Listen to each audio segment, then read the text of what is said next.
Cool is relative. All right. Yes, because All right. when you get into an atmosphere or in a system and you start getting used to it, then you're just cool. All You right. could be home. I live in Santa Cruz, Mm-hmm. and Christmas time, people say that's cool. Yeah, for Yeah. sure, for sure. So it all depends on the 21 environment degrees you're living in, Celsius. and yeah, exactly. All right.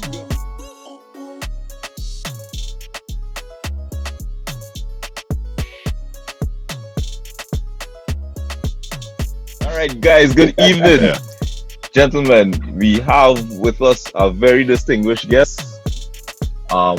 Those of us who may be familiar with the name Mr. Colin Rocke. Colin Rocke distinguishes himself locally as a standout player for the national the 15s, St. Mary's College, and also on the US college circuit. He's currently one of those that the real diehard fans will remember, the names that only real diehard fans will remember.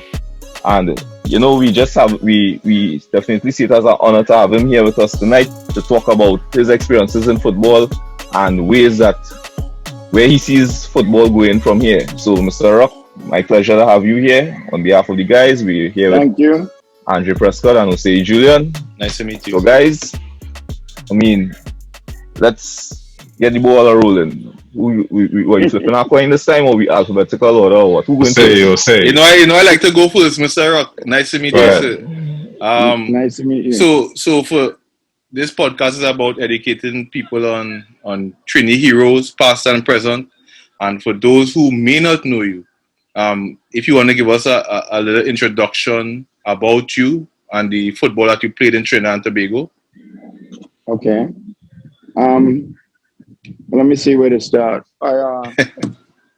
Because there's a lot of football I played. Right, I want to hear it.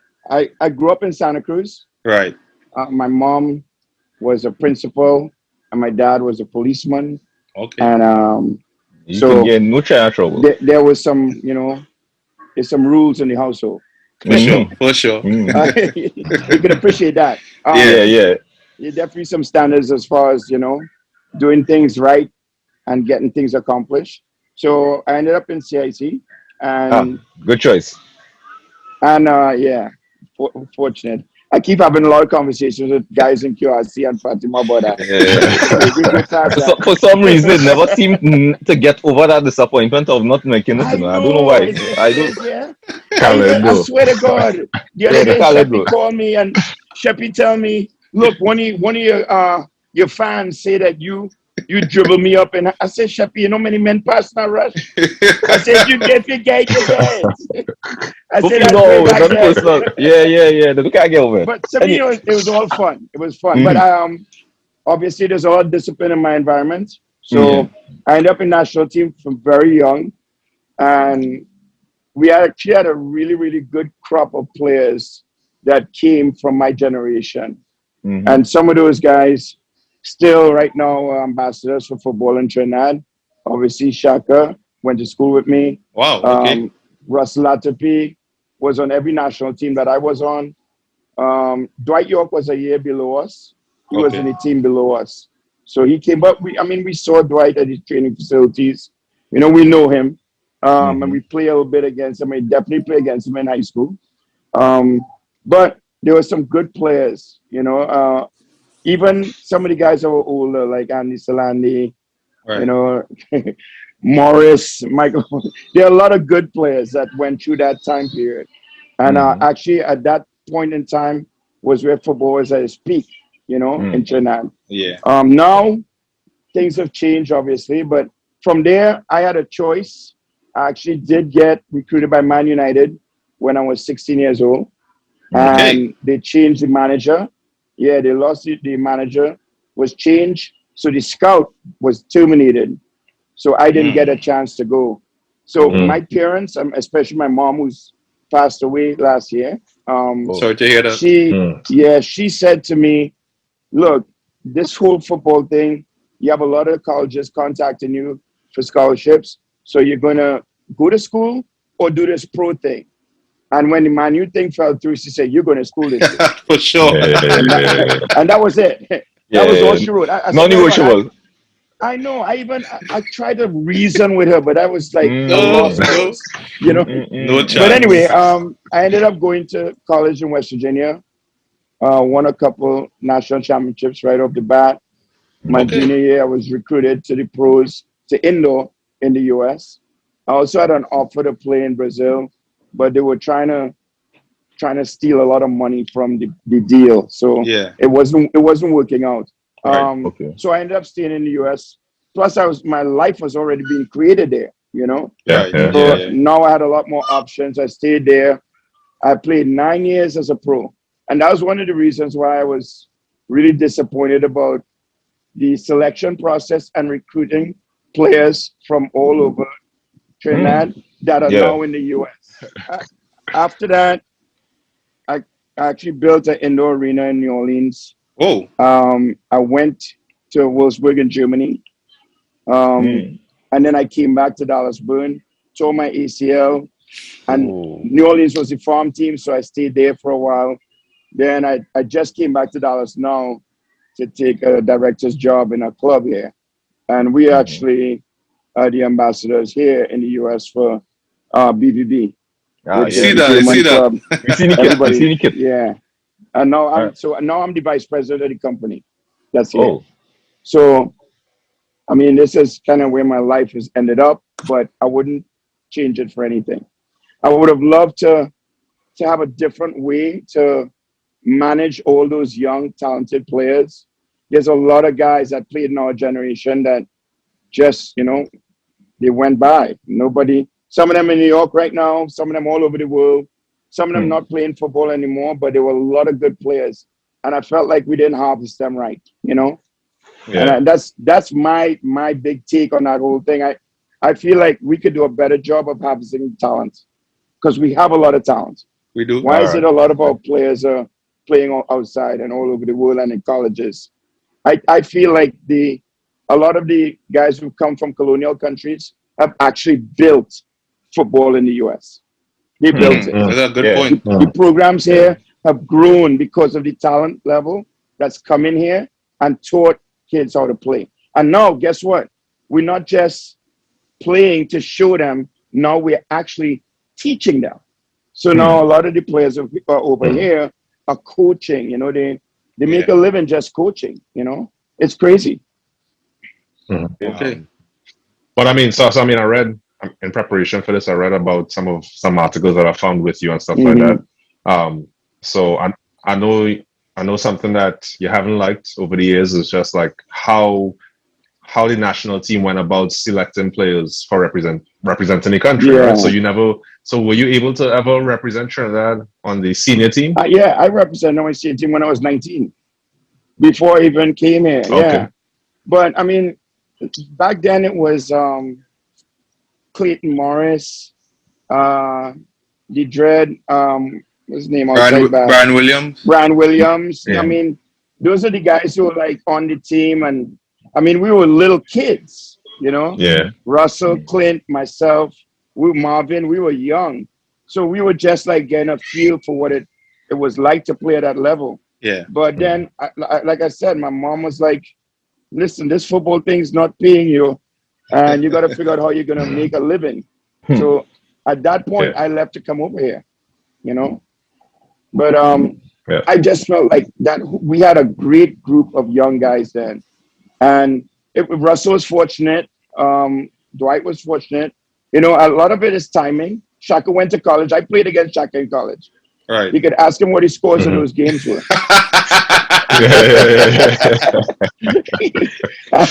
When you score a head on Shaka, you ask him what it is. Hopefully you get to ask him Yeah.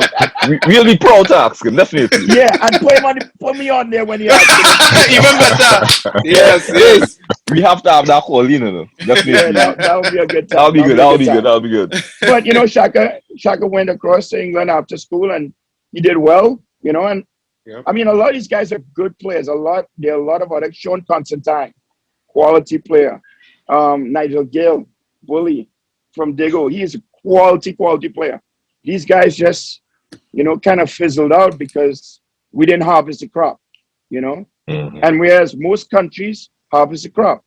And that last, the World Cup, they basically went to look for everybody outside that was playing in a pro environment. Yeah. But there were a lot of guys playing in colleges that were comparable. They could have helped, you know. They could have made the team younger, stronger, and faster. And that would have helped. I mean, putting the best talent on the field to represent us should be ultimate goal at all times. You know? Yeah, yes. But that's just my perspective. I might be wrong. That's just me. It's a reasonable perspective, though. I mean, yeah, it's reasonable. I think it is. Yeah. So Dortmund, we know Dortmund definitely have great scouts. They're known for harvesting young talent, selling them off as a much higher price, still competing at a high level in Germany. That's business. I mean, that's how they are. That's really how the club's designed. So in terms of any ideas from Dortmund, how could we improve on the structure in Trinidad and Tobago? Let's say we have a limited budget. How could we start to improve? You have to start from the ground up, all the youngest kids, and you have to start on a technical level. Right. You see, in Trinidad and most places in the world, even over here, everybody wants to win. Sure, they put the teams together to win. Yeah. They don't put teams together to develop. You understand? Whereas in Dortmund, kids playing all the way up to 14, 15, they don't even keep score of the games. They're designing these players to be technical. Look at Pulisic. I mean, he's tiny, but he's so skillful. He's and very quick. technical. And quick, you know. So, and we have a lot of athletic, quick kids, naturally quick people in Trinidad. Yeah. But we're not building them to be technical. Like us growing up in the national team, most of us were just very technical because we love the game and we work on the craft. Right, by yourself. But we didn't, to say that we were trained to be technical, absolutely not. If I didn't do it myself, I would have never done it. You know? So, and that's where we should be starting off. Our young kids should be trained technically to become better players. Okay. Well, it sounds like coaches should be trained as well. Like we need to. Yeah, but that's it. It's a whole environment. It's the environment, you know, and a philosophy. We have to put a philosophy in place that develops all the younger kids, and then that environment has to be created for them, and the coaches have to understand what that environment entails. And if they do that, you'll start developing more and more kids quicker with more talent. Sounds doable. Yeah. And Jay, Sade?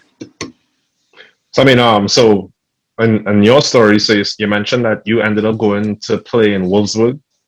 Yeah. How did that happen? You got scouted while in the US? Yeah, I was scouted in the US from a guy who played in the World Cup. And he brought me over to Germany. And it was the hardest football I ever played because it wasn't my style. I don't like running and passing only. I want to try to break some ankles while I'm doing it. Yeah, I like that too. I want to break a few ankles while I'm doing it, but that just wasn't the brand. And then the whole atmosphere, the culture, the food was different and a much more difficult environment to play in. And as a pro, you know, you want to be comfortable. And I'd already lived in the US as a pro, and I really lived a good, comfortable life as a pro here. So when I went there, it was a challenge. And then every couple of weeks, there are players coming in looking to get you out of a job. You know? It's competitive. It's competitive. What age were you? I was about 24 when I went. Wow. 24, 25. Yeah. I was young. Okay. But it was fine. I can't say anything negative about the environment because it was very professional. It was just difficult. It's difficult. I think I would have had a better opportunity to be more successful in either British or even South American environment. Just because, the players, the style of football, and the style of football. That's really the thing.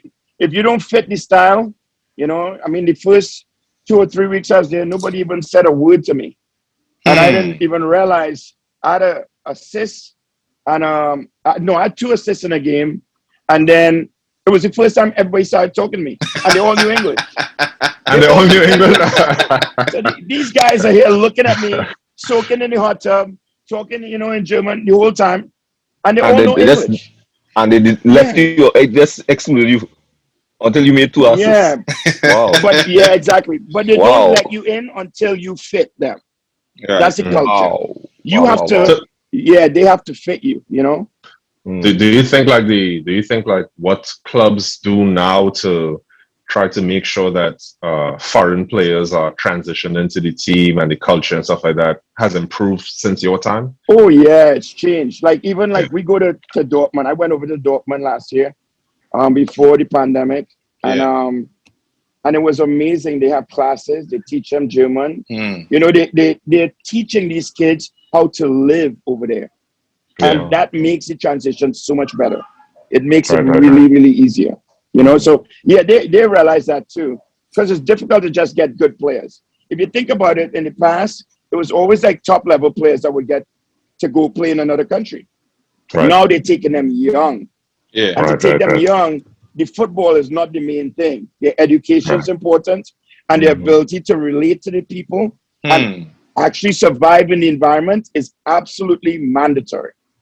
Yeah, true. So, I mean, a lot of what you said about your story sounds like you were kind of on your own, to be honest. It sounds like most of the playing. Well, I mean, it was a long time ago. And back then, you know, when you had an opportunity, you took it as a player, you know, if you wanted to play. So I played as long as I could possibly play. And then I wanted to stop playing when I was still able to walk. But some people, I've seen players older than me that are just so torn up. You know, their bodies are broken down. It's just because it's rough. It's a toll to train every single day, years and years and years.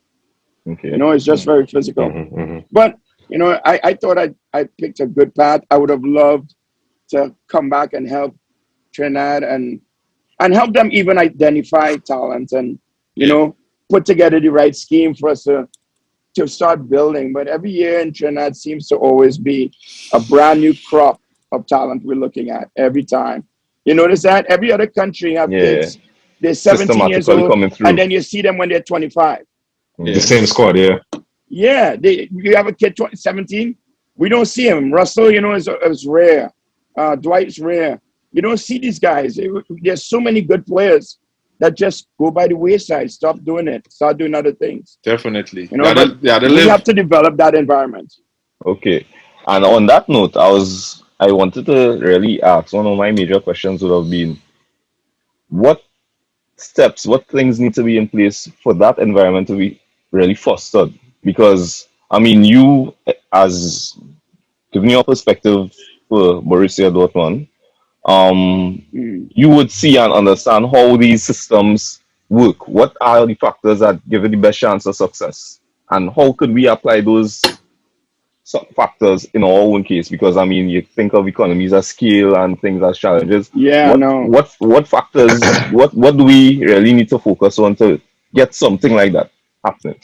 Well, obviously, financially, we have several issues with, you know, maintaining something that's cohesive and something that works every year. Every time it's like there are issues financially to maintain programs. That's one of the things that have to change, because you won't find quality people to do the work if you're not taking care of them, not paying them. For sure. Secondly, we have to have a philosophy as a country when it comes to football. Our philosophy has to be developing these kids and then expecting them to be good down the road, not before. You see, we take kids now and we expect them to be good all the time. Yes, it's down the road, because it makes them have a false sense of where their strengths and weaknesses are. So we have to have a philosophy where we are building certain kind of characters and players, and we don't do that. We use players up as if they're all part of a team. We just use them up. But if that philosophy changes now, and we have the financial backing, now you can put programs in place to make sure it's stabilized. And a young kid at 9 and 10 knows he's going to end up in the senior national team when he's 17 or 18. It's not like that now. It's not like that now, right? So, and that's because we don't have the program in place. You have to have the program in place. So those are two very simple things that would change the entire build of the whole TNT football environment. I mean, I came down home the other day and we had lights in all these fields. We never had lights. For sure. You know, we have lights in all these fields and Real nobody's lights. playing. And nobody's playing. Yeah. You know that? Yeah. When we were home, we played until the lights went out. Until the sun went down. So 7 o'clock you rack up. So I don't understand how we could invest money in those lights, but we can't invest money in the players to get better. And if we have those lights, why aren't players dying to be out on the field anymore? Where's the passion gone?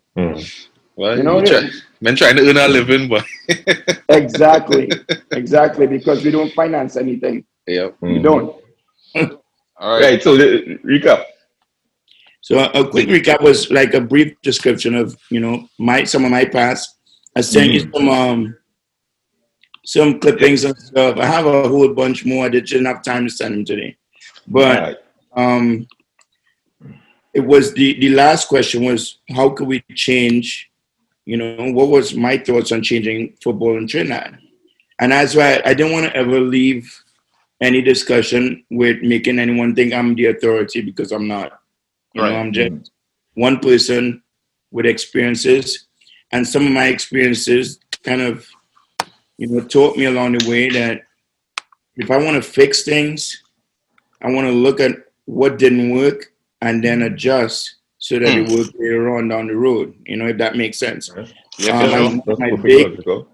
big thoughts, and a lot of this, and in some of those stuff I sent you, a lot of this has to do with my experiences too in life, because I've been associated with two very big clubs in the world right now.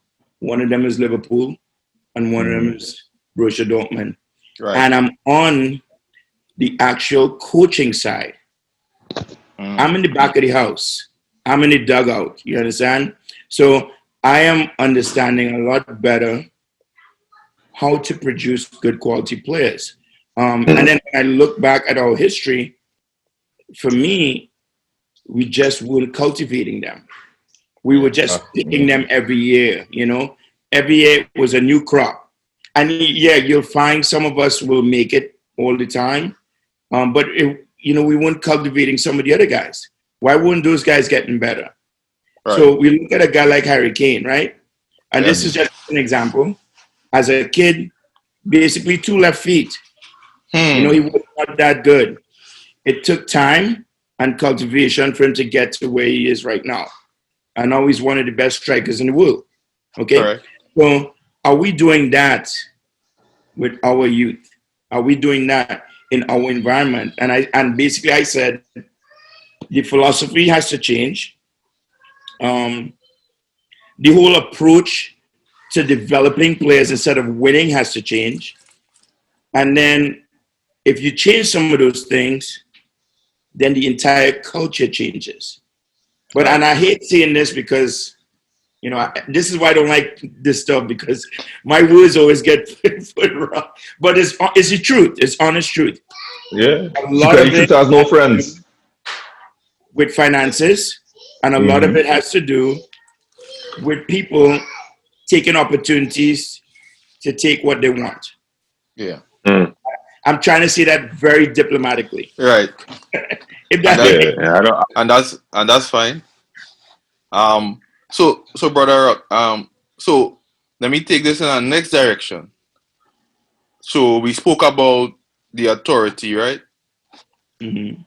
If you were to give each parent who loves football and wanted to pass down that trait or that love or instill that game in their child, what would you tell the parents of each child who say, all right, if it's not on the broad administration hands, what can we as the country and the parents individual do to nurture the young ones into the game? Okay, so if I had to give a reasonable answer for that, I would kind of think back about what made me get inspired to play football. Yeah. And that was being in the right environment, around the right people all the time. And right now, the difference between my time and the time now is that the young kids have so many options. Remember, as kids growing up, there was one Nintendo in the entire neighborhood. There was one. There was one. And I would go to that house and it'll be like 40 guys in there. And I'd be like, everybody's waiting to play Asteroids. Just think about that, you know? Think about that. So now kids have, you know, everybody's online. Almost every household has Wi-Fi. Yes. So now they're connecting online. They're doing other things outside of football online. Correct. So how do I bring them back to that? How do I bring that love back? One is obviously watching the game. Two, trying to bring them into an environment where people can give them that confidence. And I'll tell you for myself, I was really, really lucky most of my life to grow up in an area in Santa Cruz where a lot of the older generation looked at me and was like, this kid has talent. Right. How many times I play small goal every evening? I played small goal with 25 and 30-year-olds almost all the time. Yeah, of course. So why would I not have a passion for the game? Why would I not have a love for the game? I had all these older guys telling me, hey, small man, you're going to be real good. You're going to be real, real good. You know, come, you're on my team, you're on my team. I mean, fighting to get me on a team, and I'm like 12. Right. You know? Just imagine what kind of confidence that put in me as a it would. You know? Definitely would. And I always feel like it's really difficult now to attract the attention of kids in the right way, because if you show kids games, okay, I have video sessions with my teams, right, and I show some of these games. You know what all of them highlight? The dribble, the nice goal, the assists. You know, they don't actually look at the art of the game, the build up, you know, the midfield play, the breakdown. They're not really looking at that. So kids are inspired now by things that are always highlighted. So it's a real difficult process now to get them engaged, you know? So now as a community, we have to find some sort of system that's in place that will get our kids to feel like, if I start trying out now at this age, I might end up in 2 or 3 years here if I go through the process. But the problem is, we don't have a process. True. There is no process. So if I had to try to get a kid engaged as growing up in Trinidad, I have to try to get him in an environment where the process exists. I talk to Marvin Fawson all the time. He was asking me a little bit about trying to get some information about BVB, and, you know, he wants to see some of their sessions and, you know, see how some of the kids are trained. And I said to Marvin, the biggest problem right now is when we were kids growing up, we did that on our own. But your kids have options. Engaged. Yeah. How do you do that? We got to find a way to get a process in place that makes them feel it's an opportunity later on. Because, you know, it's funny because when we were growing up, we didn't need the opportunity. Yeah. Just was joy. They don't do anything without an opportunity. Okay. They do something for something. Yeah. They do something for something. So we have to find a way to make a process be attractive enough so our young, talented players can look at it and say, well, this is a process for me to probably get to the highest level in the national team. And this is the opportunity at the end of it. You understand? So what does that look like for like BVB, for example? What does that process look like that attracts younger children? And this was saying initially, like, so I, as a member of the BVB environment and family, I went over there. I'm gonna send you a video soon of 180,000 people in a stadium. Yellow wall. If you don't think that's an opportunity, you're missing it. You know? True. It's not just that. When you go to the actual academy, the young kids between 9 and 12, 13, they are playing in sessions, games, and practices without keeping score. Without score. Oh, yeah, mention that. They're running up score. That's all. They're killing it. They're running it up because they know that the actual team that's in those practice sessions is not going to be the team at 15s. So only going to be a couple people that move forward. You Right. understand?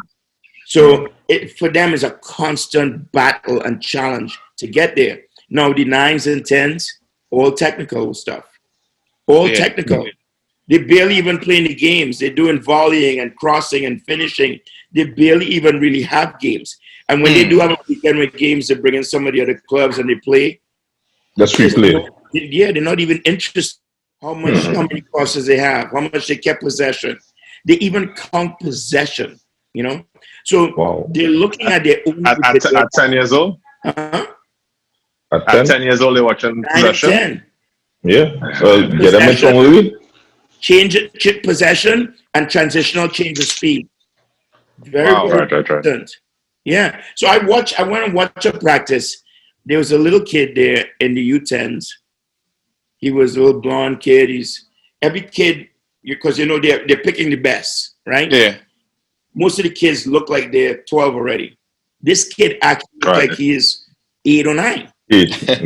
But let me tell you something. He is moving all over the field, 1 and 2 touching, you know, good positional play, change of direction. He understands the game. Yeah. And he doesn't care about the final shot. He's looking for shots, but he cares about his movement because he's not big. But his IQ is so high. They said that kid is the top kid right now in the age group. Just imagine that. You know, you have a couple of black kids on the wings. They could play in the U16s right now. They could go play in high school in Trinidad. That's how good they are. And they're 10. You know, and I'm telling you, just simple, basic things. Run at people, make it clean. They could do it. But those kids are the top prospects. It's starting to become more and more of them. Look at how much they infiltrated Europe. They're more and more. So if I could ask, more athletic kids. So getting the developmental part is something that's important for us. We have to try to find a way to do that. So you're in the US. I don't know how much you know about what has happened in the US scene with the US national team, but there's been a trend where there's all of a sudden now I'm saying all of a sudden because there's obviously work behind the scenes, but all of a sudden now there's all these young American players playing on big sides in Europe. For a long time, that wasn't happening. For a long time, 5-year overnight success. One is the only one. Yeah. Well, I actually played against Landon Norman. Well, okay. Yeah, but really? Listen, what's going on right now? If you go back and look at the last 6 years, you know the U16s, U19s, U21s, US teams are all getting into the World Cup and getting higher. Consistently. You know that, right? Consistently getting closer to the final. Yeah. Correct. A lot of them who played against us in that last game that we played were coming up that under 21 group. Right. You understand? Yeah. So the younger crop has become very, very successful. Right. And now they're like, because of that, every time teams go to the World Cup, it's like a platform for them to go somewhere else and play. So now when you look, you're finding them everywhere, you know. But those kids are the ones coming back and playing in some of these games. I think there's like 2 players. Polsek didn't even play in that game. Reina didn't play. Gio didn't play in that game. I mean, they're missing several players, mature players that are playing outside. A lot of players that play in that game are younger. That's because a lot of those players got to the finals of the Youth World Cup or in the top 4. You understand? So the younger crop coming up are very good, and that's why they're jumping off into the platforms and getting up. But what do you think? What did the US do to make this change? That plan, obviously. That's one thing. That plan. You need to get shot on the score because I don't want to be the authority. He's on the ESPN and he's going to try to shut me down. Okay, this is my opinion, all right? And I know it may not necessarily be right. It's just an opinion. I could be very wrong. But the last person who was in charge of American football was the German, right? And he changed a lot of the system here. We had, when I first moved back to Dallas, which was like 11 years ago, I had a 2004, 2003 group, and they were playing 11v11 at 8. Okay, there was 7 or 8. They were playing 11v11. Yeah. Right? We had it changed to all small-sided. Now it's all 9v9, 7v7, 8v8, to try to bring out more of the technical part of the game. Okay. And you know, the way that the game is, I mean, even now, I have a young group right now that I'm working with. There's a 2011, so they're 9. We go to games and play kids that are a little bit bigger. They're shooting from midfield. So some coaches will still try to do that. But it's changing the culture of the personnel, of the players. It's changing their culture. It's making them want to dribble. It's making them want to take more touches. Because now there's pressure coming a lot quicker. If you put them on a big field with a lot of space, they're going to get a touch and pass the ball, especially with overcoaching. So I think some of that's contributing to it. This is just opinion now. I think the other part that's contributing to it is us. Mm-hmm.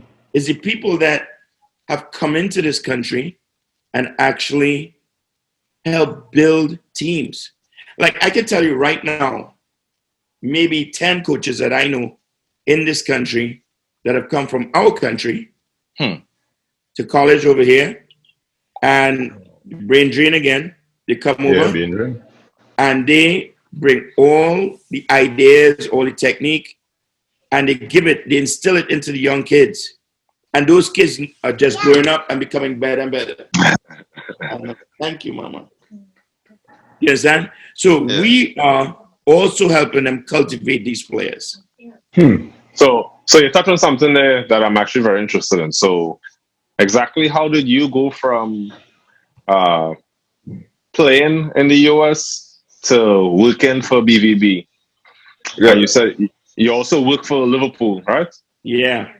So how did that happen? So because my question was, who made the approach? How did that happen? How I really wanted to hear that too. So okay, wow. I wonder how many people are going to be listening. See how you got on. Okay, so for me, like I told you in the initial part of our conversation, my mom was a principal, my dad's a policeman. There's a lot of discipline in our household. I, as a young player in the national team growing up, wanted to go pro. My mom said, 18, you don't have this pro contract, you're going to school. You know, you're going to school somewhere. And I was getting a lot of offers. I'd gone to Jamaica a couple of times with Trinidad's all-star high school team. And when you go there, there's usually a lot of coaches that come in from the U.S., so I started getting a lot of offers to come to college in the U.S. So I didn't get the scholarship, the contract thing sorted out by 18. I sent you a letter from Man United from the scholarship. Yeah, I was asked about that. Yeah. So it didn't work out. So I ended up, my mom said, you're going to school. So, I ended up coming to college. While I was playing in college, in the summer times, I would play on semi-pro teams. So instead of going back home or doing camps, I would play. And then I ended up getting drafted my junior year to Dallas. Okay. Once I got drafted, like the whole ball started rolling because your last year in college, you're trying to figure out what you're going to do. Yeah. Well, my junior year, I already know where I'm going. So my junior year, I ended up coming to Dallas and playing. And within 2 years, we won 2 championships here. I won 1 in Dallas. They didn't protect me. Las Vegas picked me up in the expansion draft. I went to Las Vegas, and we beat Dallas in the final the next year. Back to back. I love to see those guys around town. I smile at them and I say, hey, I got it double. I love to play with them. But it was a cool situation. In college, I actually won 2 championships as well. My freshman and sophomore year, we won a national championship. My freshman year, I think, was the year, because that was the year I came up And I was actually in that 40. I sent that picture, that letter too. I was in that 40 of that national team group with Gary Cummins that ended up going missing Italy with that goal in Trinidad 1-0 that we dropped the game. I watched that game before our final was the very next day for nationals. So I had a partner of mine, Mario Garcia. We sat in a room while the rest of the team, you know, were in different rooms, and we watched that final, and we were like, "Oh man, couldn't believe it." Because I was hoping if we made it as a young player, they might bring me, you know. Right. Anyway, it didn't work out. So after a few years of playing, I got the offer to go to Germany. I went there, came back, didn't really like that whole environment. It was tough. It was hard to get in all the time and stay in. The football was hard. And the football was a lot tougher then. It was a different style of football. It was more physical, much more demanding. But I came back and I came back to Dallas Burn, which was actually, an MLS group, and I got injured in an exhibition game. So I went to New Orleans because that was the farm team. Yeah. So I spent some time there, and I kind of built a career playing, made a couple of All-Star games, and then I built an indoor facility myself. So that indoor facility gave me an idea of, I did marketing and economics in college. So when I built that facility, I was like, you know what? I don't really even need to be breaking myself down every week. I could really build something. And so I did the indoor facility for 10 years, built a nice little home down there. And then I got recruited back to Dallas for coaching. Okay. Right. Okay. Coaching brought me back here. So I came back. That was 11 years ago. And I, within a few years, I started directing a little bit. And next thing, I got into the topic group. We were actually, when I came back, we were Liverpool here. So we were Liverpool for like the first 9 years. And then by the last 2 years, we changed to BVB. And that's when I became director and vice president of the whole thing. So how does it work? Because you mentioned you started with Liverpool. Is it like a arrangement or a provision for a certain period of time? Yeah. What are the metrics that they look for? Yeah, Liverpool is a brand. And BVB is a brand. The actual pro teams, like we have Barcelona have a group in Dallas. Chelsea had a group here. Man U had a group here. Man U is now out. Chelsea is now out. The clubs that had them, they don't have them anymore. So these are brands, really. And what we do with the brand is we work with them directly to kind of bring their information into this culture. So all these brands, you know what they're really doing? Is they're looking for talent. Yeah. Right. When we were Liverpool, we were the brand, but they only brought a couple players over. They didn't bring a lot of our kids over, you know. Right. And so it felt to us like just a financial benefit, selling shirts, you know, uniforms and philosophy and all that. But so that more people would follow Liverpool, you know, it felt like that. But then we were approached by BVB, and they made a better offer about selling their brand and making our kids and our coaches and our club part of the real culture. Okay. So they brought us over after about 6 to 8 months. We were over there, went and watched a game. When you say we, like how many people from your club actually went across the? We had affiliate clubs. So when we were Liverpool, we had about 12 clubs in the US, in other states. We were the home office. Oh, okay. And that was one of the reasons why BVB approached us, because we were able to sell that brand of Liverpool outside. A wider area, yeah. Understand? You had a better reach. So when we became BVB, we dropped all the Liverpool guys. 1 or 2, I think, decided they wanted to stay. And then we built it up. So we had about 8 of us went over to Germany right away to see what the culture was like, you know, to get a real feel for what being BVB means. But the entire relationship with them has been very honest and real. So, you know, and last year, right when the pandemic hit, we just sent 30 kids or 30-something kids over there, and they had to come back home. Wow. Because they shut down the academy. It was Right. sad. Yeah. But listen, the fact that you could even send, we had ID clinics, selected the best kids from all the regions, and we sent them to go to the academy. Wow. Think about what we would have had if I was allowed that when I was 14 years old. Yeah. I'd have been gone. I would never come home by 16. I'd be done. You'd be talking, it'd be old news. You'd be talking about me later on. I might even made it to college. My mom would be like, all right, he got it. He's gone. So it's really giving kids an opportunity, and we appreciate that. And we appreciate more so the fact that they have this relationship with us where they're communicating with us all the time. They don't just have us out there and they don't talk to us. They're communicating all the time. They're checking to make sure that we're trying to send the same message that they are. Okay, so you're saying that then BVB came to you all seeing your potential, seeing the size of the market, etc. So you all checked off certain aspects that they saw fit well into their model. Correct. Right? Now I'm trying to kind of bring that back home because I know economies of scale is one major challenge we're going to have here, right? But in identification of talent,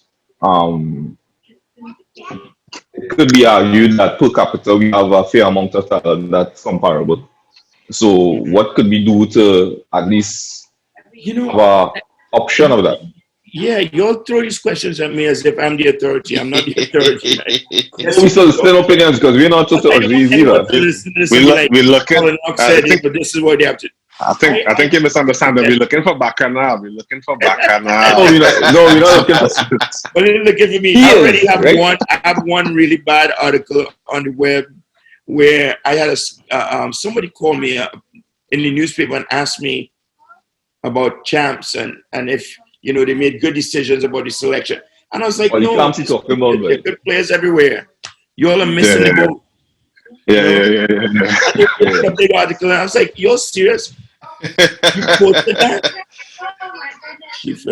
Nah, we don't know. Bacchanal are really productive because what we're trying to do is really broach the conversation towards getting a productive outcome. In the sense that, we have opinions and could get a working model and refine the model as it goes along. I know it. I think it's productive too. I don't want to come across the wrong way because we understand. Pretty direct, I go through the same thing all the time. You do? Yeah. But they're not going to put an article on the web. Very true. Point noted.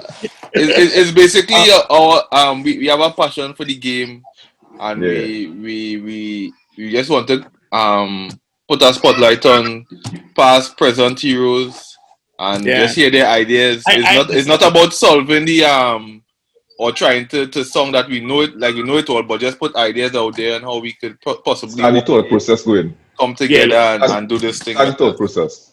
Okay. So let me ask a lighter question. So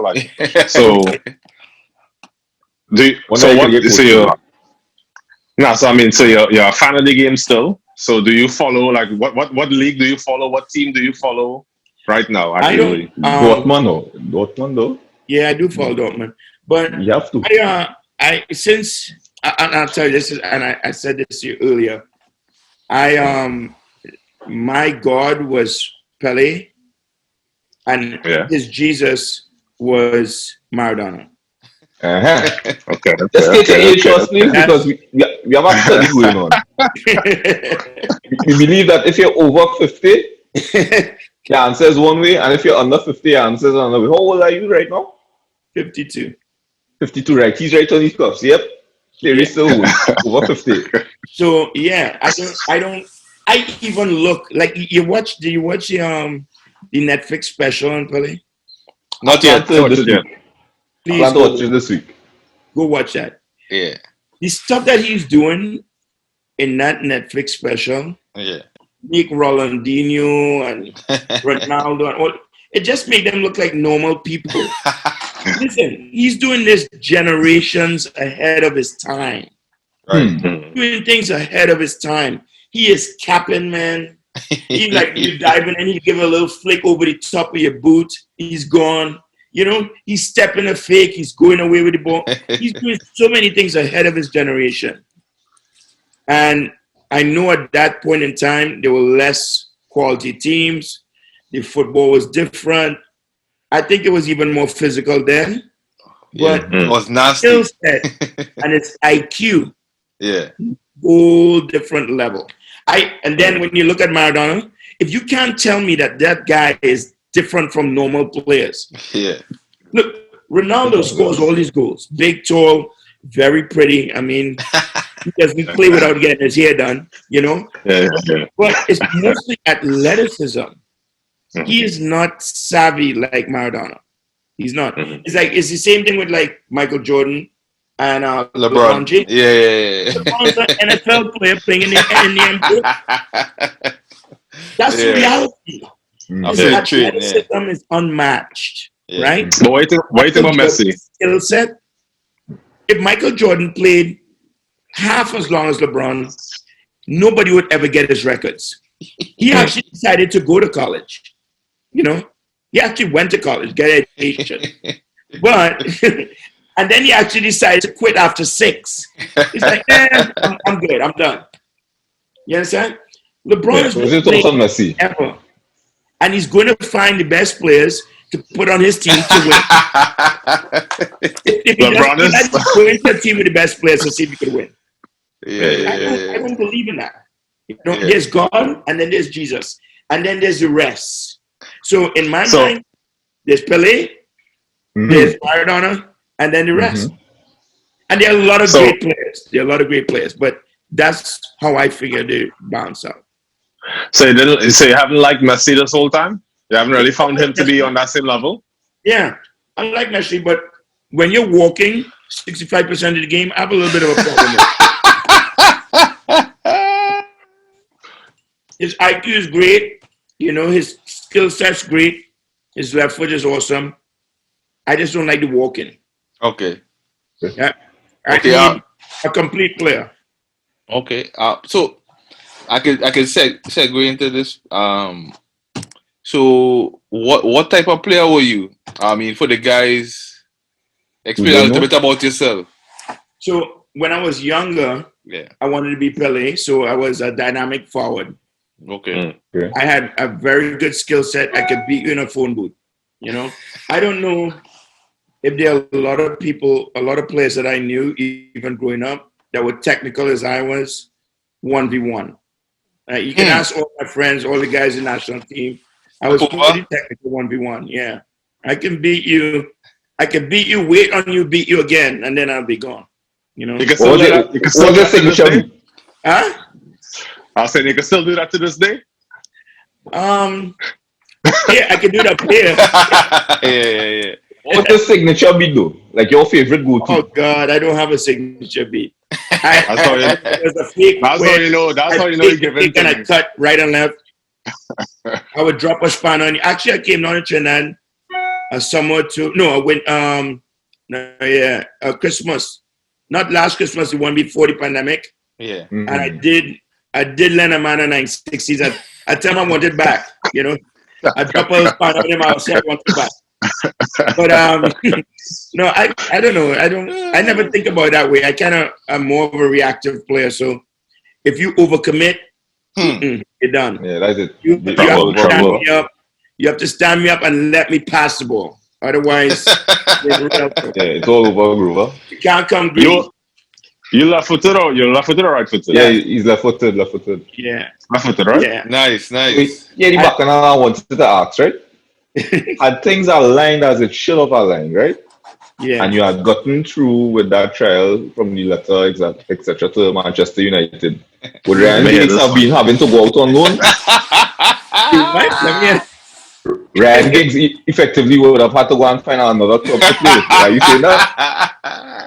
So what kind of backer is that way? No, because you don't know. Talking about. No, I wanted. We don't know, right? But it's your ability and your self-awareness, right? Do you see that as possible? So I just asking. To find another club to go to play at other than Man U. Well, yeah, because I mean, if the left is yours, how we going to play? So are they? Like too much bacchanal for one episode though. So, I asking, you never know. so as the years went on, so you say you started off, wanting to be a Pele. As the years went on, you kind of drift towards midfield. Yeah. Well, if you see me like even in national team, I played always on the left. We played 3 forwards. Okay. I played on the left a lot. But as I started liking Diego Maradona more, I started wanting to become more of a facilitator. Right. That's why I went back in the middle. Plus, when we played, the game was so... I mean, if you were playing up front and you were good, you had a man in your shorts the whole time, pulling on your socks, putting his studs in your ankles. Yeah. You know? You wasn't going through that, yeah. You understand? So they kind of brought me back more in the midfield, especially in CIC. I kind of played the attacking mid. And it was better because now I could beat people and create for other people. Yeah. To me, the game's evolving all the time. And obviously it's evolved now to where it's become more athletic than it is tactical. Now, not that it's not tactical, but just think about when I say tactical, think about the times of like Osvaldo Ardiles, from Tottenham and Argentina. Think about that time, Mario Kempes. Think about that generation of players and their style of play. You remember how slow the game looked? Yeah. It was really, I mean, it was all tactics. It was all tactics. The year that Italy won the World Cup and beat Brazil, I mean, that put water in many, many men's eyes, Most of you right now saying, oh, yeah, boy, I remember that hurt. I watched that game maybe about 50 times as a kid, watching it over and over and over and over, watching marking, watch just the organization of the teams. Now, the game's so fast that you get transition if you lose possession. Yeah. And I like that you say that because I remember, I was big into Serie A in the 90s into 2000s. And I always used to find I'm watching English teams and I'm like, they're actually not that good quality-wise. But they will win the matchup because it's power and pace everywhere. That's right. All over the pitch, right? Yeah. So okay, interesting. And that now is evolved. If you think about it, Serie A back then, because Maradona was in Napoli back in that time. Serie A back then was maybe the top league. Yeah. EPL has always been historically one of the strongest leagues in Europe, right? But because of how their style that was designed of constantly hard work. Yeah, hard work, yeah. Craft. Guess what? Now the game's evolved into their style. Exactly. It's now evolved into the EPL style of play. So now all the teams are trying to catch up to this style of play.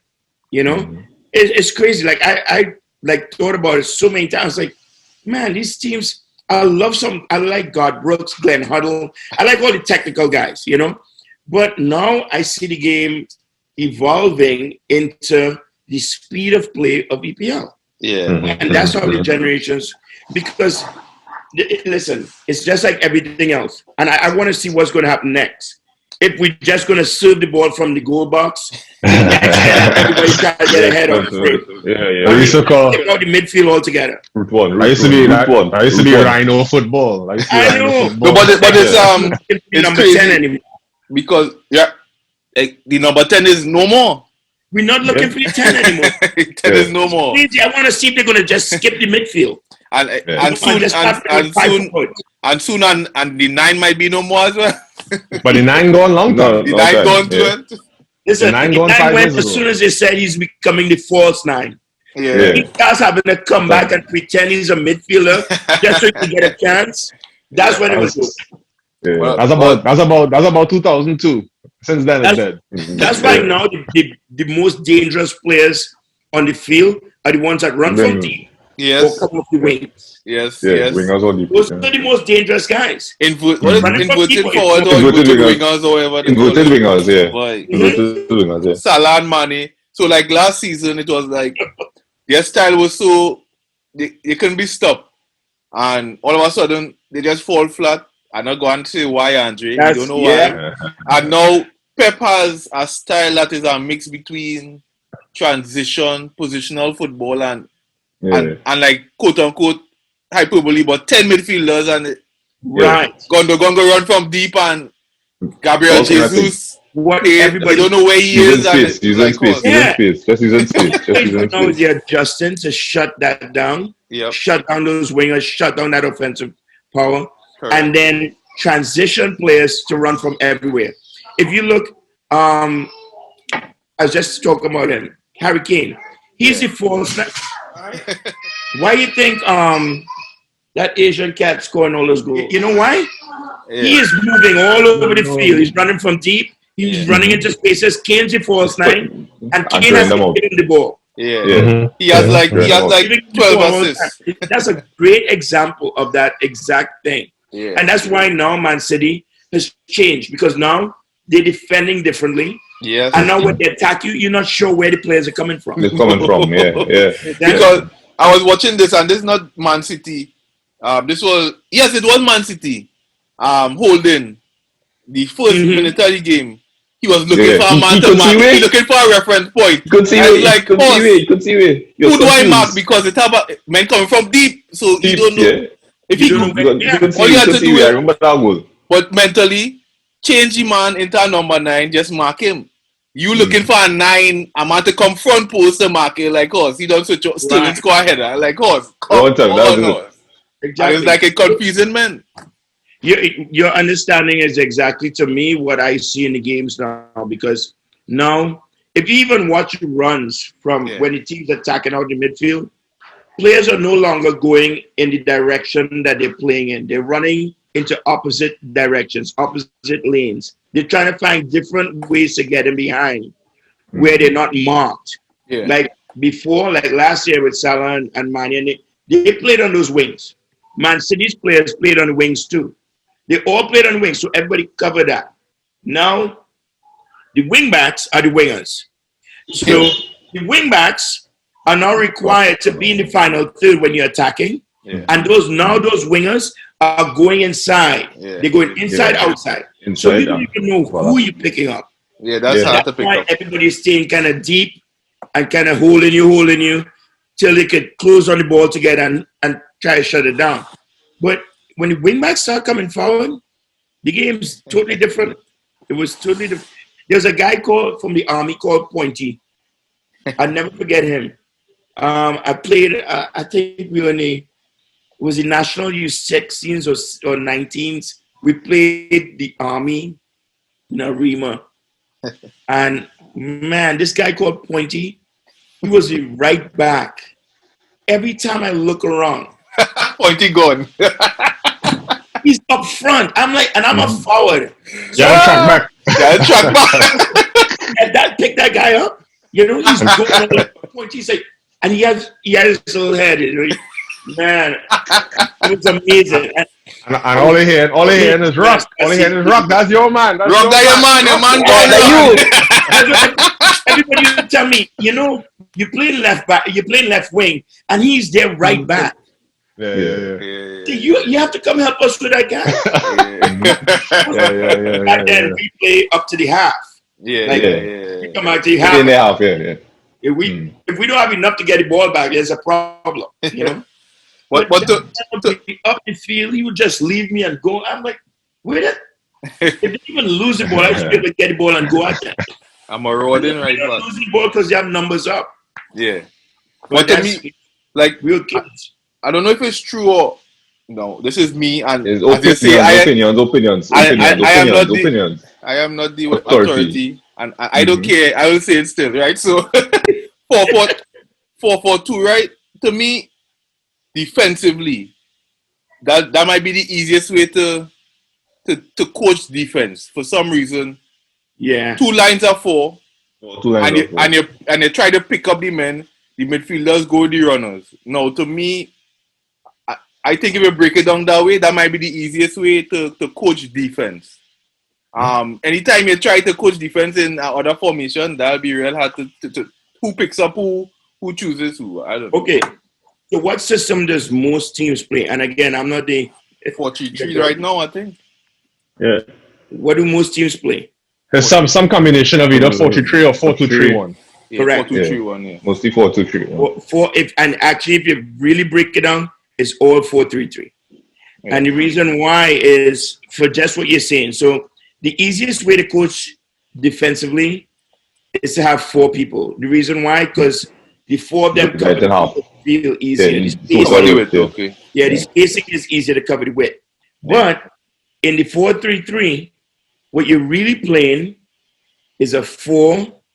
When you're in field defending, and then a 4-2-3 when you're attacking.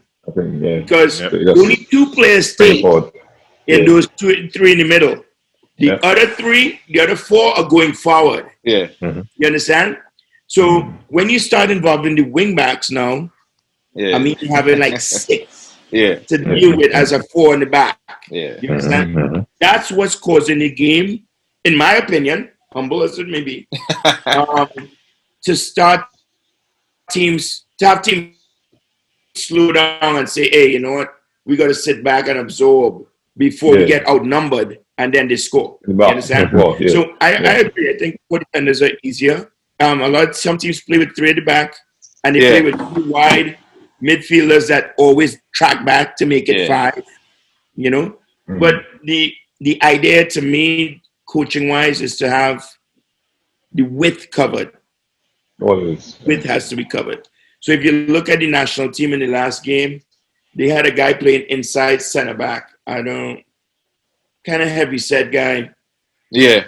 Constantly getting pulled into the middle. Yeah. And then there was big holes in it. But the back 4, this is the best. And I don't think I don't know if they're gonna win the World Cup, but this is some of the best back 4 defending I've ever seen is the Dutch. Van Dijk got hurt. Yeah. Like those 4 guys, they don't panic. They don't chase people around. They just stay together. They move. They slide. They pick you up. It looks really, really efficient to me as a group. You know? When I coach my teams, that's what I'm looking for. Okay. But Van Dijk, like it can't be overstated. His presence used to bring a sense of calm. Calm. Because you can see it in Liverpool. You can see it in Liverpool. Everybody. His presence, his IQ, his communication. Yeah. When a guy like Van Dijk is in the back 4 and he says, hey, get your ass over here. Your ass is over here. Close that space. Closing that space. So what he does is he marshals everybody. Yeah, and that is what is missing. Trying to shove a Holland winning with Memphis up front. They need a striker. I had to shove a Holland winning with Memphis up front as their goal getter. I don't know about that. Yeah, I don't know, but they defend really well. That is good. Yeah. So I mean, as you're talking there, who's like I think I don't know if we talk about it already, but do you have a player that you remember as being like one of the best players you ever play with, and then conversely playing against like one of the best players you ever play against? I think Russell was one of the he was one of the players I admired because of his IQ. Yeah. Because we played a lot together. And I just thought, as a young guy growing up, he made decisions on the ball to me that was ahead of his time. That's the big thing. I know I talked to Andy a lot about Andy Solani, about Russell, and Andy was like maybe a year above us or 2, but he didn't have real problems with Russell, and there were some players, there's so many good players. I could tell you some names of players that just irritated me to death, right? Like this guy in is a Rima. Danulal. The Indian guy plays center back for Rima. I think it's Danulal is his name. Just good, smart, quality player. Yeah. Was hard to get around. Made the game look easy, you know. Of course, guys like Clayton Morris. Yeah. I had, a lot of respect for. Even though I did meg him one time and he did scold me for it and made me like very more scared of him than I was before. But I had a lot of respect for Clayton. Clayton was his quality. Yeah. Quality. They're just a lot of good players. I don't know. I can't say there's one player that I would say that was the best of all. They all had different. That's okay. That's okay. They all had different quality. Yeah. There's a guy called Sean Constantine. I think I mentioned Nigel Gill before. Bully, quality player. Ronald George, quality players. Some of these guys just, they were good. And if they were cultivated, they would have ended up playing in our senior team. Those guys are they're good players. Of course, Marvin, he's one of my captains. There were a couple of guys in my high school team that were just good, smart, honest players that worked hard. Shako's on our team. George Vera, very good midfield player. We just had a lot of good players. We had some brothers that were very, very good up top. Shako's little brother, Conan, was a quality. There's too many. Yeah, there's a lot of good players. I just feel like every time I see some of these good players, they come and they go. They come and they go. Right. Yeah, I could go back through a bunch of clippings and Paul Rudder and the Carlos Lee. There are just a lot of guys I knew that were good. Lee, boy. Showing Besso. I can name numbers of a lot of players. I went through a time when I think in my generation, as a young guy between maybe 12 and 20, there were some of the best players we've ever produced. Yeah, I can see that. And some of those guys came later. Mickey Trotman, who passed, played with me. Yeah. Mickey Trotman and Stern John were on my team. Glenn Benjamin. I had some of those guys on my team as a pro. And it's funny because Stern went back and played national team. Mickey passed. Glenn Benjamin, he was as good as anybody that played in that World Cup. Quality player. Very, very, very good. But, he had a life out here after college playing pro. Yeah. Never got recruited back, and that's how it goes. So you also talked about so you were a coach for a while, right? So at what level were you a coach? You still coach now? He's still coaching, yeah. Okay. So how did you get? Club, I have some teams. I'll say again. Sorry. I'm vice president of the BVB International Academy in the US, but I still have teams that I coach. I don't want to stop coaching. That's closest thing I could be to the game right now. Yeah. So what age groups do you coach? I got a girls team that's 2011s, a boys team that's 2008, so they're 13, and then I have another girls team that's 17s. They're 17-year-old. They're 3s. Andre, I could just come in. Go ahead. Right, so the women's game in the US is superb, right? They are the best in the world, and I am big. They are after I would say that after Trinidad, I'll say that is my female team. I ain't gonna lie to anybody, right? I'll back them hard. Because you're a wagonist. No, sir. All right. I'm just joking. Relax. If I was a wagonist, I'd back Japan when they beat. Anyway, no, but the if you go through how they coach and the jungle that they put the girls through to make it through, that is like a gauntlet. When they come out the other side, you must be one of the best in the world. You're hard. So can you talk a little bit about that side of the game? Women's game to me, and I'm in the US, and I do believe, even when I watch the games, I think they have the best teams on the US, because I think athletically There's no team in the world that has, or no country in the world that have more women playing sports from the time they're 5 years old. Really young. There's no other country. Makes I mean, sense. if a girl isn't playing soccer over here when she's 5 or 6, she's running track. Yeah. She's hitting baseballs. You know, she's doing softball. She's doing basketball. You know how physical that game is. Yeah. She might end up becoming a goalkeeper later on. Gymnastics, all that. Yeah. Yeah. So good. So to me, if you really watch a game, now to me, my style of football is Brazil. Anyway, I like Brazil. I like Dutch. The Dutch team is very good right now. They're very good. They're very close to beating the US too. Yeah. I like the Japanese because they're technical. Yeah, very technical, boy. Very skilled. Okay, that's my brand. That's my style. They're very calm on the ball. I like that. They're But calm on the ball. can they outrun these American kids? Very unlikely. Never. Like, listen, even when you're watching them in the games, the American girls don't necessarily even have to be technical.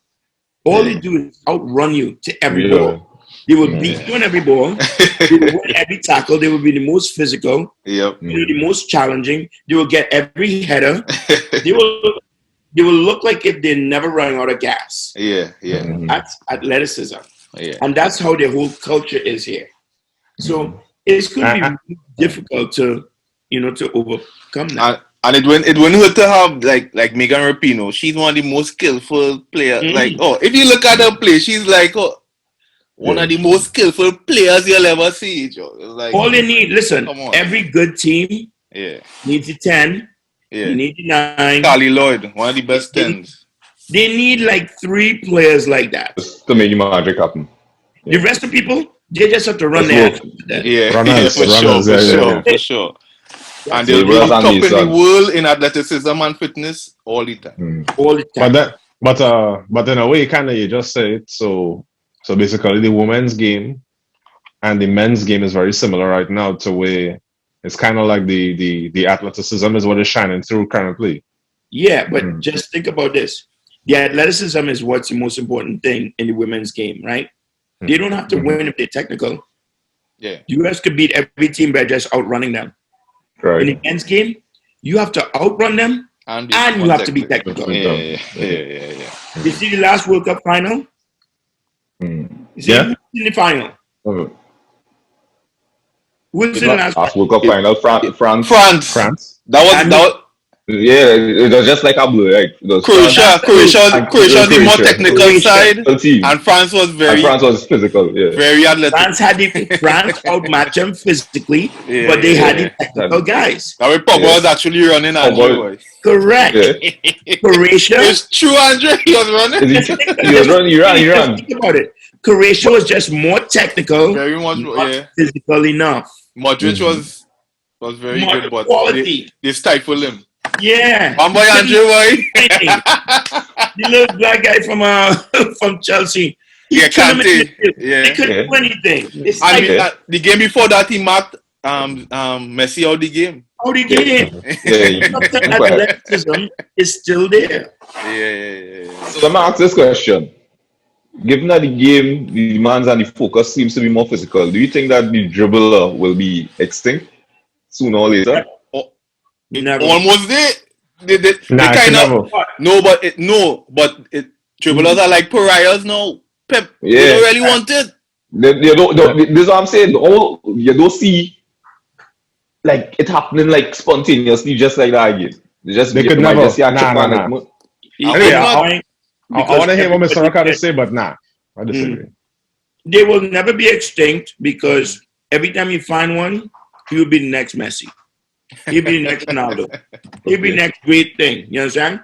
Yeah. But because of the species now, everybody is getting overcoached to pass and run. Everybody, I even tell like my coaches in the club, we are overcoaching some of these kids to pass and run. Yeah. We got to still create those dynamic players. Yeah. Because those players change the game. And that's the whole point. That's That's why I'm saying it could never go away, because the evolution leads to like exactly what the game is showing right now. Teams are getting, I'll say, more defensive. Teams are more willing to drop back with the 2 banks of 4 and all this stuff. Who gonna break them? Who gonna break them 2 banks of 4? You have to have somebody that could dribble. Well, So for me, and Andre has always said that to us, like they try to coach out. Yeah, because all right, let me ask this question. A lot of your education football, Mr. Rock, started off small goal, unstructured play, neighborhood, street, all those kind of things, right?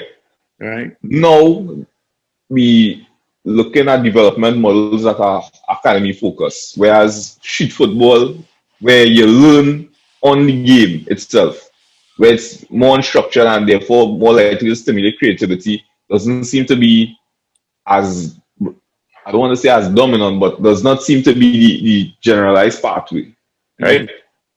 And then now we have everybody, okay, this is what we're going at, this is what we're focusing on, this is what we're doing, right? What impact do you see that having in football then? Wait, what is what?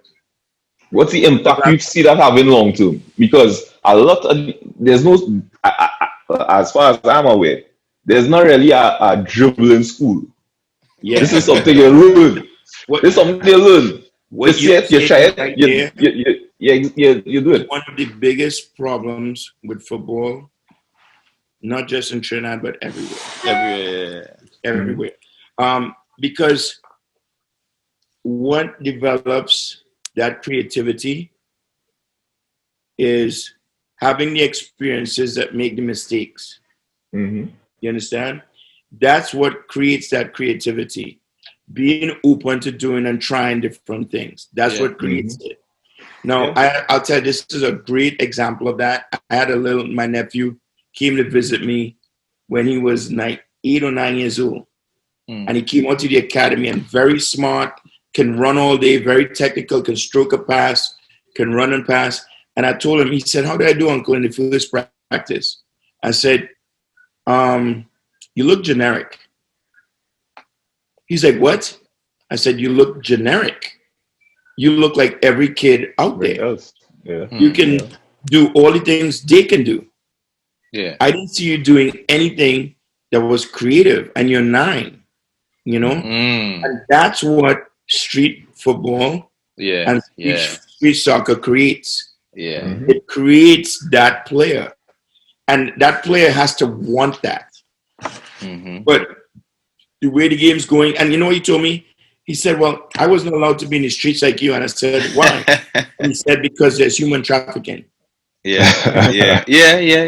Wow. Yeah. In Trinidad, Uncle, it is true. Wow, because when I was 9, I would get on my bike and I'd ride from go down the road, just to see if I can make it. Yep. Wow. And ride back. And now I have my little 9-year-old nephew telling me there's human trafficking. Yeah. You can't go on the street. It's serious. So we're breaking down some of the best possibilities of talent. But you know what's interesting? Our culture in Trinidad somehow generates creative players. It's crazy, eh? I don't know if it's because everybody likes to say, "Hey, yeah, you see that? I drop a span on you." Oh, yeah. The banter, the banter is rap. The banter might be exactly it. Because sometimes you prefer to beat a man than score. If you're not transition, but you stop and play through a man leg, everybody go, "Loco!" Yes. That's exactly. In fact, more times than not, you might remember the score, but you remember the beat. You remember the beat. That's the reality. You don't remember the nuances of the game. You might start. That was when Andre, remember the time you played through my leg on it? Yeah, you remember that, Andre? I don't remember the score. I don't remember the score at all. The score was 3-1 because I scored a hat trick. Yeah, I remember that. I go remember that. Because that's why I hold on to. That's why I go hold on to. All I remember was I see it. Come for the outside spanner now. What's funny is that's different. That's the difference between football in Trinidad and football in US. Yeah. They don't give a crap about that. No. They want to know the score. Oh, yeah. But it's interesting, Alex Ferguson always said he found that extra creativity in the guys that grew up in South America, grew up in lower class, like guys who had less structure. Less structure. Less structure when they were young. That is what artistic expression is. You can't structure that. He spoke about why England. Well, you can see that they have the Madison and the Villa guy. Grealish. They come back now, but before apparently, Margaret Thatcher took out certain type of football, and they didn't have the evening football for a while, so they lost that sense of creativity. At least that's what he thinks. But it is interesting. It's interesting. But I mean, a lot of players who actually take on men and do that, they still had a strong background. Zaha, that is what happened. He grew up playing street football. Same thing with Raheem Sterling, right? It's street football, right? And I mean, growing up in low income areas. Yeah, he played in the cages on top of buildings. Yep. Yeah. We expect them to do that. They can't really probably Alexis Sanchez, Suarez, them men used to go to work. Go and play a game, probably had to go back to work. It's like that kind of craziness. Yeah, and I mean that it shows. You can't. I always laugh when I see schools offering programs on innovation and degrees on it. How you want to teach innovation? But in my opinion, so I don't want we shouldn't sound too old and worried about the game going on there or something because here, time out. So as the game, yes, it's gonna have more schooling and thing, more structure and all this stuff, but there's also gonna be more competition for scouting to do better, to find these players, because you need to still have these players that could beat men and things, so they will still find these players. I don't think you will ever lose completely a Luis Suarez type or Messi type and thing like that. It will just change how we find them. Yeah. It's just we're gonna develop less of them. That's gonna be it. We'll develop less of them. No more number 10s. Yeah. Oh yeah.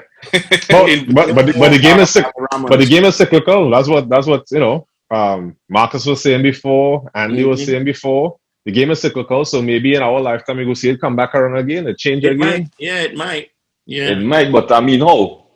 Because they play like this. The motivation and inspiration to try certain things is when you're watching, you see it happening in a game, you see videos, you try it, right? No, I mean, it started to see a good football compilation. You had to go to R9 or somebody else. R10 for sure. Yeah, Maradona, R10, whatever. Yeah, Messi. Right? Yeah. Next 20 years. These fellas they might get a little CR7, a little Messi, or whatever. All right. What we going to have after that? What do you mean? You look right now you're watching Mbappe. Madison. Right now you're watching Mbappe. Neymar. Right now you're watching Mbappe. Of course Mbappe do share thing. You don't share thing like that though. I ain't getting into that. I ain't getting into this. You share thing like that though. You share thing like that. All right. That come now, man. You share thing like that. All right, You mentioned a fairly linear career path. Yeah. It seems as if everything went well for you. What moment in football would you say was your most challenging moment? Because there's always had a adversity story. Have you ever had that? Confused. I don't think things went well for me. I made that stuff happen. Right. All right. So the biggest challenge I had to overcome was what?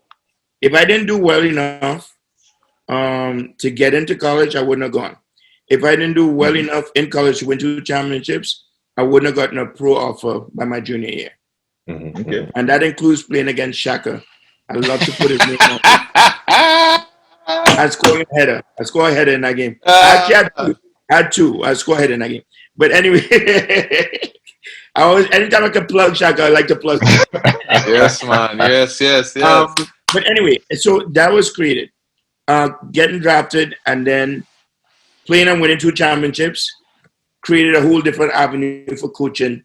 Suddenly people were asking me, hey, can you work with our teams? Can you start teaching as a player? So I'm playing and I'm already starting to coach kids. Yeah. I'm in my early 20s.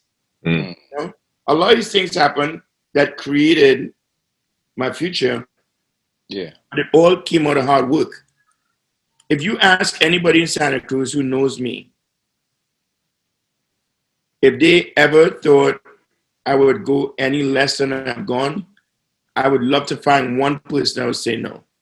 Because most of the older people who knew me, I mean, most of the guys in the Panyard and everywhere inside, they would always say, this guy, he runs a couple miles every morning before high school. Wow. Before he goes to school.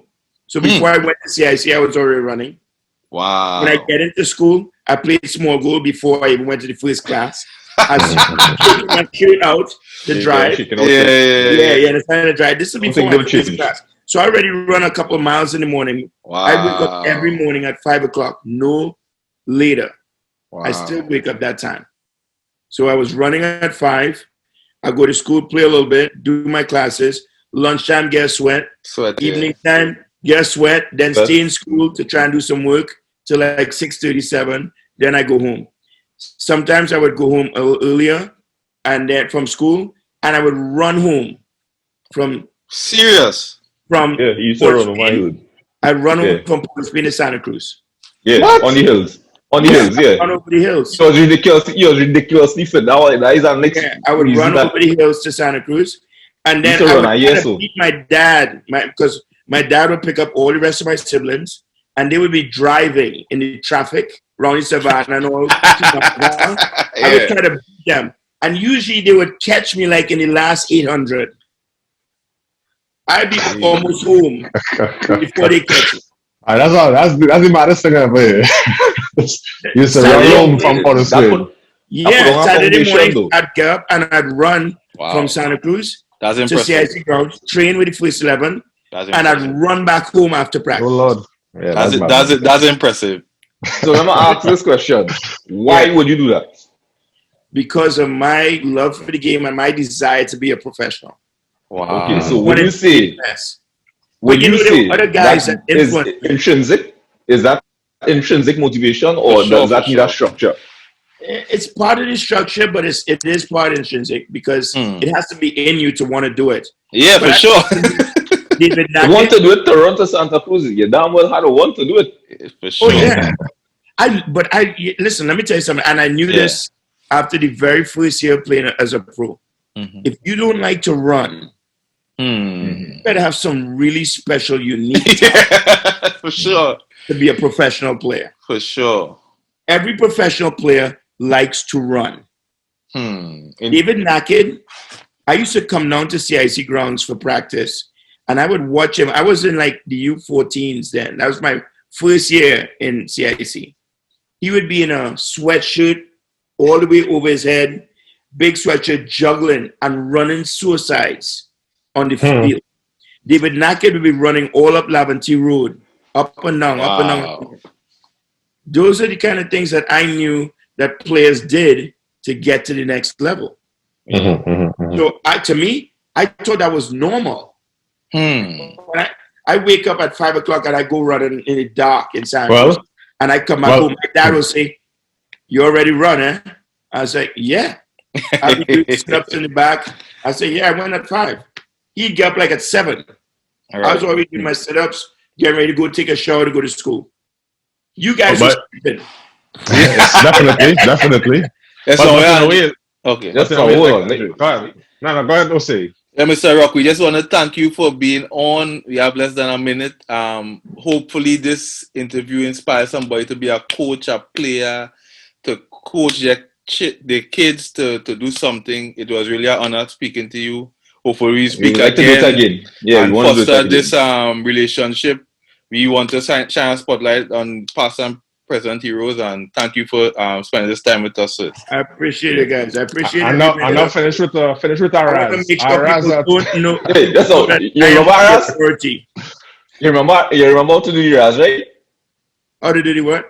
Your Araz. Yeah. Oh my God! I used to just listen to that and put my shelling oil on. I'm not a rah-rah guy. I used to be really quiet. I'm like a silent killer. Nice. We'll say you know nothing about that. We'll say you know nothing about Yeah, the same. yeah, You say yeah, you know yeah, about the Raz. You know about the Raz. You ain't gonna vote it. You're not doing the Raz. I'm outnumbered. We ain't gonna do it right yet. Not right now. Most of the guys who used to do the Raz really loud in the huddle would sit on the bench. Just be real.